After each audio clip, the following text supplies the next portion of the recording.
संतोषी माता की जय। संतोषी माता व्रत कथा। एक बुढ़िया थी, उसके 7 बेटे, 6 कमाने वाले, एक निकम्मा था। बुढ़िया माँ 6 पुत्रों की रसोई बना देती, लेकिन भोजन कराती और जो कुछ भी बच जाता उसे 7वें को देती। परंतु 7वां पुत्र बहुत ही सीधा भोला भाला था, मन में कोई विचार न करता। एक दिन अपनी बहू से बोला, देख मेरी माँ मुझे कितना प्यार करती है। वो बोली, क्यों नहीं, सबका बचा हुआ जूठन जो खिलाती है। बोला, ऐसा नहीं हो सकता, मैं जब तक आंखों से न देखूं नहीं मान सकता हूँ। बहू ने हंसकर कहा, देखोगे तब मानोगे। कुछ दिन बाद एक बड़ा त्योहार आया। घर में 7 प्रकार के भोजन, चूरमा के लड्डू बने। परीक्षा लेने के लिए सिर दर्द का बहाना करके कपड़ा पतला ओढ़कर सिर पर रसोई घर के पास में सो गया और कपड़े के अंदर से सब देखता रहा। 6 भाई भोजन करने आए। उसने देखा माँ ने उनके लिए सुंदर सुंदर आसन बिछाए, 7 प्रकार की रसोई बनाई, आग्रह करके खिलाती गई। वो सब देखता गया। 6 भाई भोजन करके उठ कर गए।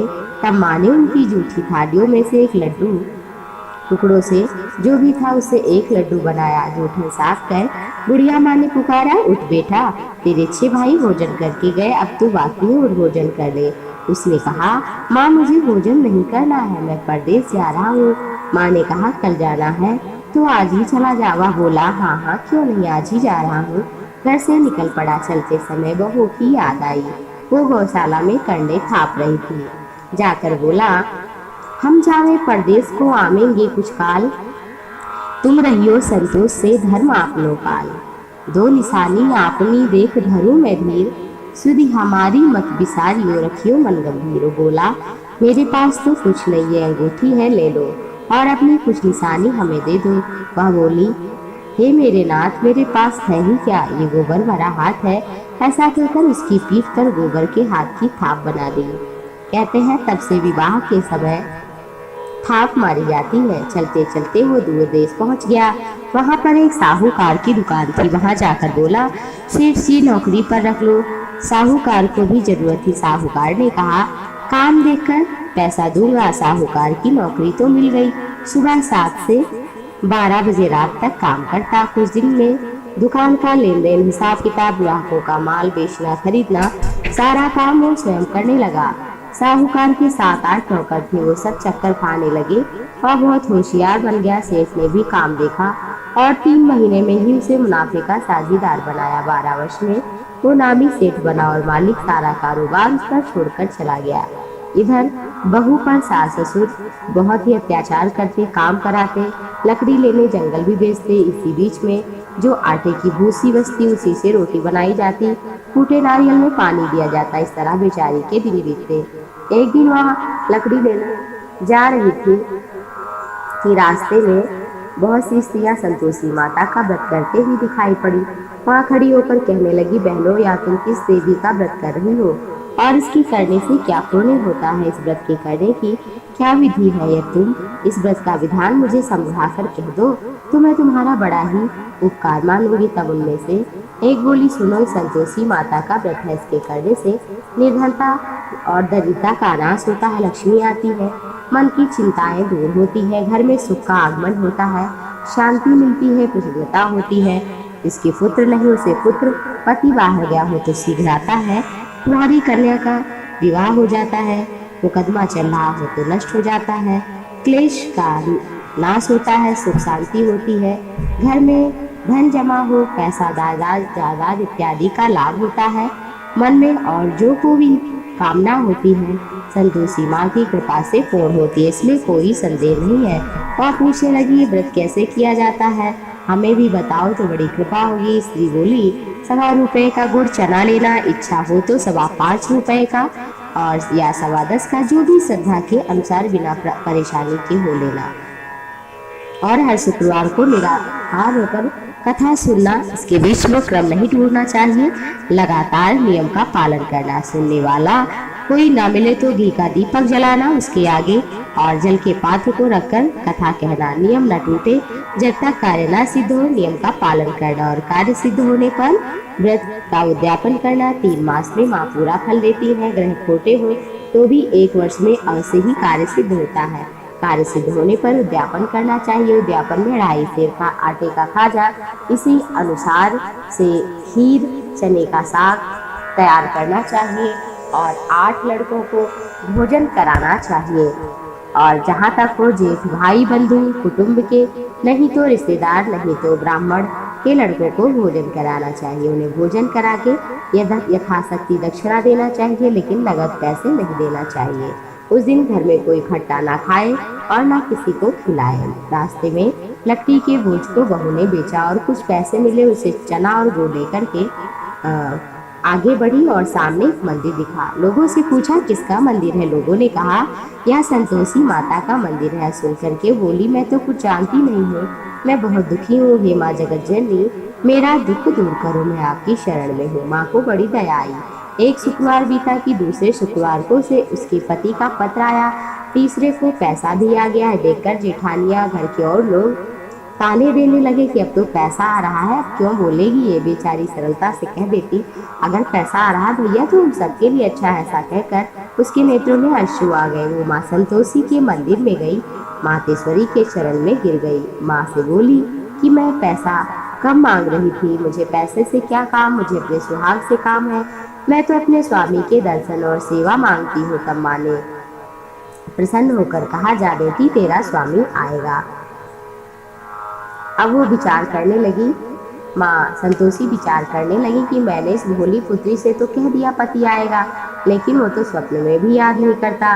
तो माँ संतोषी उसे याद दिलाने के लिए स्वप्न में जाकर प्रकट होकर कहने लगी कि तेरी पत्नी बहुत दुख पा रही है। वो बोला हाँ पता है, लेकिन जाऊँ कैसे, प्रदेश में बड़ा काम है, हिसाब किताब कुछ है नहीं। माँ ने कहा सुबह नहा धोकर मंदिर में संतोषी माँ के दीपक जलाना और प्रणाम कर दुकान पर बैठना, तेरा सारा कार्य पूरा होगा। ऐसा ही उत्तर उसने किया और क्या हुआ कि सारा माल बिक गया, सारा पैसा इकट्ठा हो गया और वो घर के वास्ते जाने के लिए कपड़े गहने इत्यादि खरीदने लगा।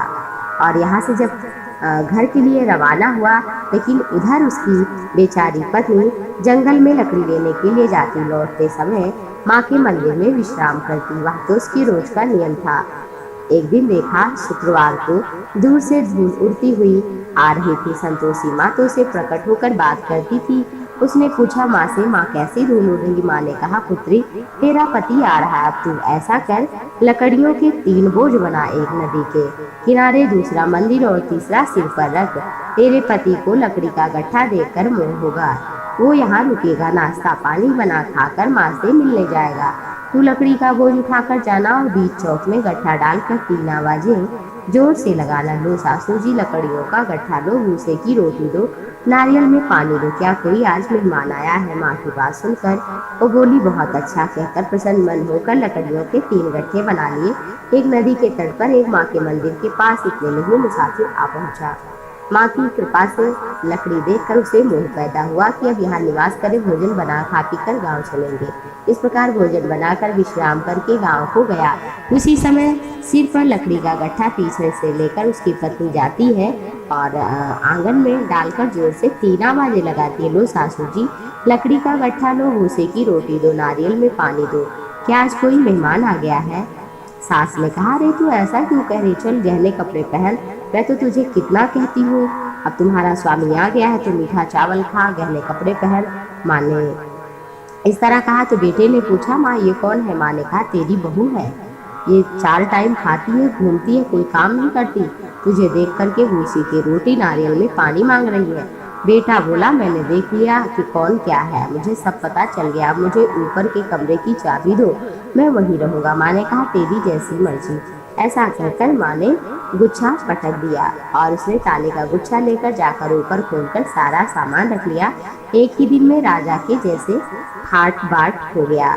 अब क्या था, दोनों सुख से रहने लगे। फिर अगला शुक्रवार आया, उसने अपने पति से कहा मुझे माँ का उद्यापन करना है। पति बोला बहुत अच्छा, उसी से करो। तुरंत ही उद्यापन की तैयारी करने लगी। जेठ के लड़के को भोजन के लिए कहने गई, उसने मंजूर किया, परंतु पीछे जेठानी अपने बच्चों को सिखलाती है, देखो रे भोजन के समय सब लोग खटाई मांगना, जिससे इसका उद्यापन ही न पूर्ण हो। लड़के भोजन करने आए, खीर तो पेट भरकर खाई, परंतु बाद में बात याद आते ही कहने लगे, हमें कुछ खट्टा दे दो, खीर खाना हमें अच्छा नहीं लगता, अरुचि होती है।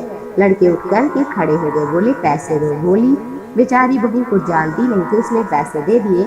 लड़के उसी समय उठकर इमली खरीद कर खाने लगे।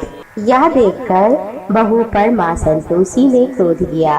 राजा के दूत उसके पति को पकड़ ले गए। जेठ जेठानी तो अब ताने देने लगे, लूट लूट खाया है, इकट्ठा किया धन, तो अब इसे दंड मिलेगा ही। बहू से ये सब वचन सहन नहीं हुए, रोती हुई माँ के मंदिर गई और माँ से कहा, अब हंसाकर क्यों रुला रही हो, मैंने आपका व्रत किया माँ। माता संतोषी बोली, तूने उद्यापन किया लेकिन उसमें खटाई बच्चों ने खाया, जिसके कारण तूने मेरा अपराध किया है मेरे प्रति, अब सब भूल गई हो। बोली, भूली नहीं हूँ, बच्चों ने मुझे भूल में डाल दिया। वह बोली कि अब कोई भूल नहीं होगी माँ, अब बताइए कैसे आएंगे। माँ बोली, जा तेरा पति रास्ते में ही मिल जाएगा। वो निकली, रास्ते में पति आता मिला। पूछा, कहाँ गए थे? बोला, इतना धन कमाया है, उसका टैक्स राजा को देने गया था। वह बोली, भला हुआ, अब चलो घर चलते हैं। कुछ दिन बाद शुक्रवार आया। वह बोली, मुझे माँ संतोषी का उद्यापन करना है। पति ने कहा, करो। वह फिर जेठ के लड़कों से भोजन को कहने के लिए गई। जेठानी ने एक दो बातें सुनाई, लड़कों को सिखाया कि तुम लोग खटाई मांगना। लड़के खाना खाने आए, पहले ही बोले, हमें खीर नहीं खटाई चाहिए। बहू ने कहा, खटाई नहीं मिलेगी, भोजन करना हो तो करो, नहीं तो जाओ। सब चले गए। ब्राह्मण के पुत्रों को बुलाकर भोजन कराया, यथाशक्ति दक्षिणा और मीठा फल, वस्त्र इत्यादि प्रदान किया। संतोषी माँ प्रसन्न हुई और माँ की कृपा से 9वें मास में चंद्रमा के समान सुंदर पुत्र भी हुआ। पुत्र को लेकर प्रतिदिन संतोषी माँ के मंदिर जाती। माँ ने सोचा कि रोज आती है, अब मुझे भी इसके घर जाकर इसका घर पवित्र करना चाहिए। माँ ने भयानक रूप बनाया, गुड़ और चने से सना हुआ, ऊपर से सूंड के समान होठ, उस पर मक्खियाँ लगी हुई थी और देहरी पर पैर रखते ही सास ने देखा तो चिल्ला पड़ी, कोई चुड़ैल डाकनी आ रही, से भगाओ लड़कों, नहीं तो ये किसी को खाएगी। लड़के डर गए, चिल्लाकर खिड़की बंद करने लगे। बहू रोशनदान से देख रही थी, प्रसन्नता से पागल होकर कहने लगी, आज मेरी माँ मेरे घर पधारी है। बच्चे को दूध पीने से हटाने लगी। सास ने देखा तो क्रोध ही आ गया उसे। बोली कि देख तो बहू को कैसे क्या हो गया, बच्चे को दूध नहीं पिलाती। इतने में ही माँ संतोषी की कृपा से जहाँ तहाँ लड़के ही लड़के नजर आने लगे। बहू बोली, माँ जी, मैंने जिनका व्रत किया है वही संतोषी माँ है।